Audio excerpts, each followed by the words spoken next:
বাক্য পরিবর্তন আমরা যদি ভালোভাবে বুঝতে চাই তাহলে আমাদের প্রথমেই জানতে হতো সরল বাক্য কি, মিশ্র বাক্য কি এবং যৌগিক বাক্য কি।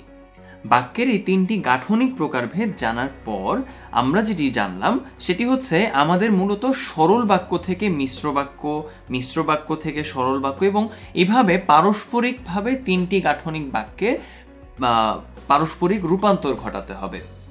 প্রত্যেকটি বাক্যের প্রকারভেদ আরেকটি বাক্যের প্রকারভেদের পরিবর্তিত হতে পারে এবং সেই ক্ষেত্রে সরল বাক্য পরিবর্তিত হতে পারে মিশ্র বাক্যে, মিশ্র বাক্য পরিবর্তিত হতে পারে সরল বাক্যে, সরল বাক্য হতে পারে যৌগিক বাক্য, আবার যৌগিক বাক্য একেবারে অর্থ পরিবর্তন না করে হতে পারে সরল বাক্য।